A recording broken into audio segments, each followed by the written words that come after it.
Rygar greets you with a title screen. No story, no music, and no gameplay. This is how I found Dygard after renting it from a local video store. The cover art likely drew me in. His weapon always looked like a shield, to me, but I think it's some type of yo-yo blade. It wasn't until later that I found out it came from an arcade game, which is a side-scrolling run-through rather than an adventure game.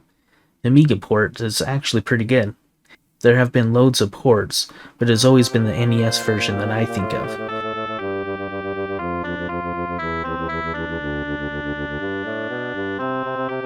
The NES port is more of an open-ended adventure game, like in Metrovania. There are RPG elements with levels and experiences to power up. You need to collect items and abilities to get you past those unreachable areas. The exploration and style gameplay are generally what I really like. The game starts out with a simple side-scrolling path that is simple to understand with the goal to just get to the right. However, it opens up, and now it's not so straightforward. There are multiple doors and paths. Soon, you'll find yourself climbing a mountain. Keep in mind there's no password, no batteries, or save states. You have to beat it in one go.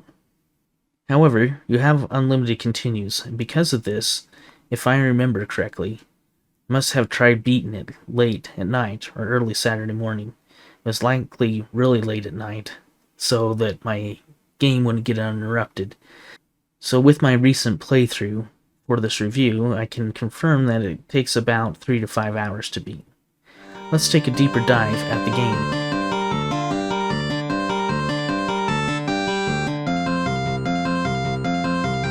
The start page shows your level and your status points.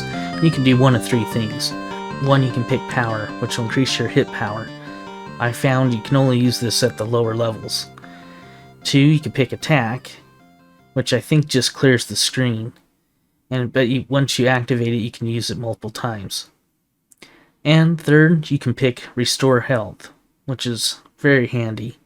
Then there's the list of permanent items that you find that give you different abilities. The specialty items, the heal potion, and the flute, which you're going to need to get to the end castle.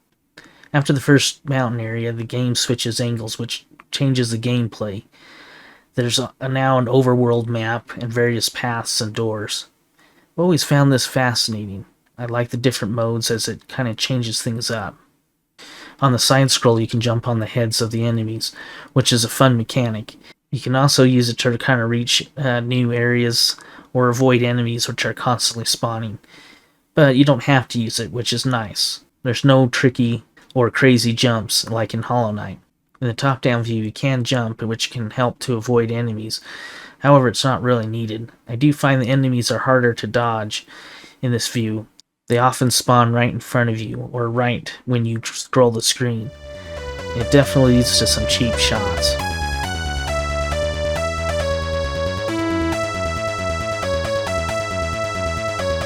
First, you need to get the grappling hook.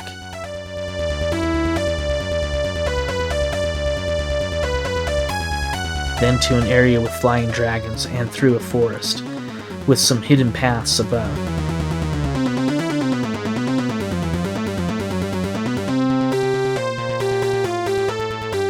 The boss is a plant monster, and it's fairly difficult. I always need to use the power-up to beat it. After the fight, you pick up a pulley. Allows access to some areas that you couldn't get to before.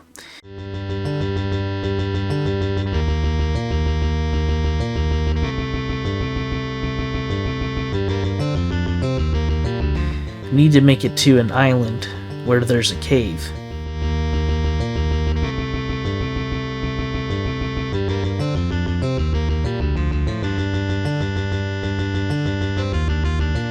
The cave is interesting in that it first makes you want to go down.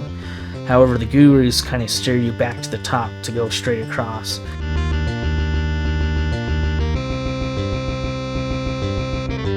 Then you can go out of the cave Then back in the cave to fight a spider thing. That gives you the crossbow which you need to get into the next area.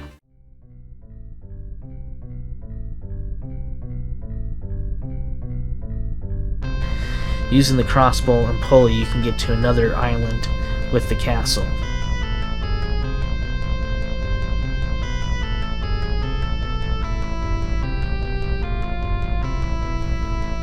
The castle's annoying because there's trees that shoot at you and there are weird monkeys that are hard to dodge. This place is a bit of a maze. I always seem to miss the boss. However, it's the boss that's most annoying. There's no way to dodge. Like most bosses, you just need to hammer it and hope you can make it through. Use the recovery. But to do so, you're going to need to have about 8 or 9 hit points. If not, grind for experience. Beat the boss to get the armor, which reduces damage. However, I didn't really notice it that much.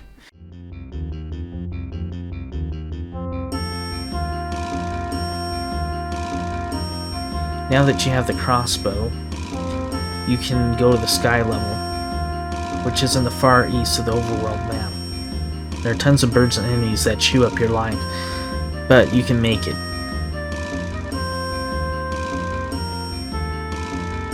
The sky map is full of secrets above and below, so if you get lost, use your grappling hook and take a look.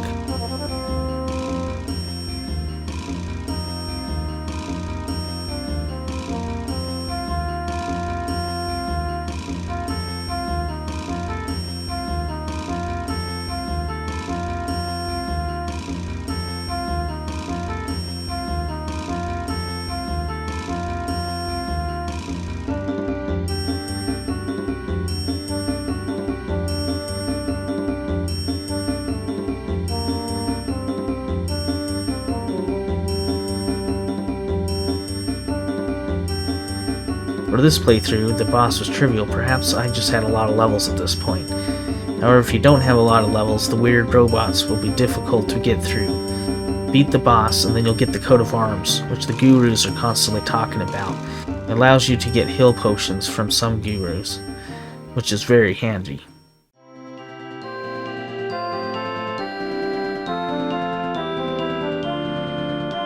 Now that you have all the items, there's one more boss to beat before the final castle.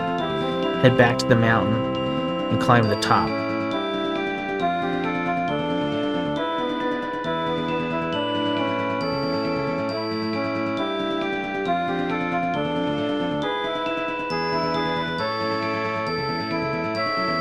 Do some Birdman Juniors and make it to the strange tower.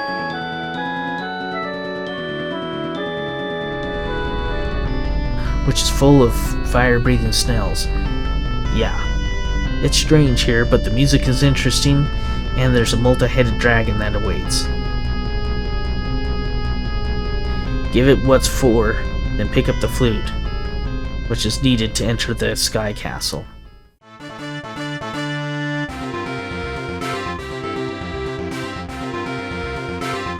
Onward to the Sky Castle. To get there, first you gotta go back to the first area, but instead of going to the plant monster, head skyward. Once the castle's in view, play the flute from the status screen, and a door with a rope will appear.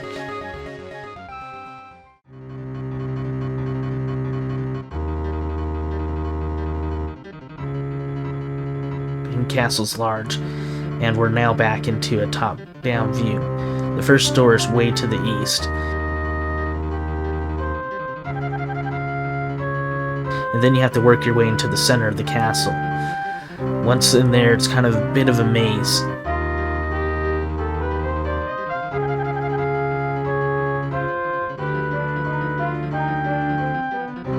But if you make it through it, you'll get to the final palace in the sky.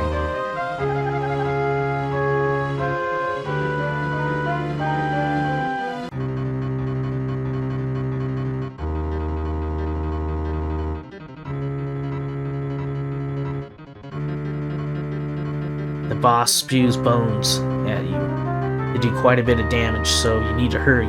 hit the main body of the boss. The dragon heads don't take damage, so you don't focus on them. If successful, you're treated to a window, looking down at the world. Head towards the light, your journey's over.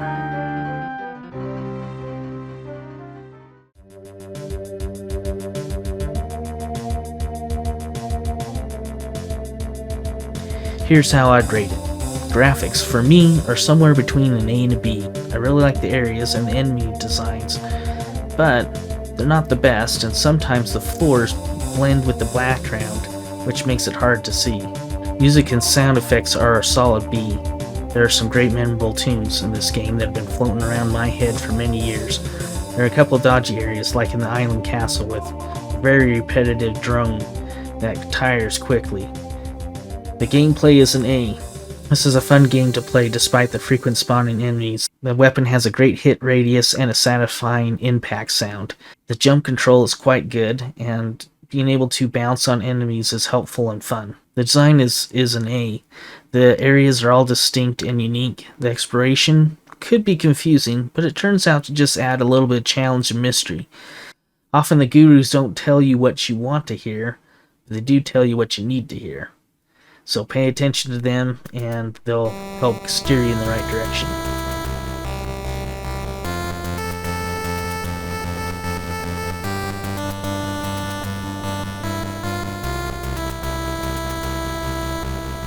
I'm still not quite sure why I like this game. Somehow all the ingredients just kind of mix together to make a solid, fun game that is challenging enough to make you feel like you're really a true hero for beating it. I recommend this one. Thanks for watching.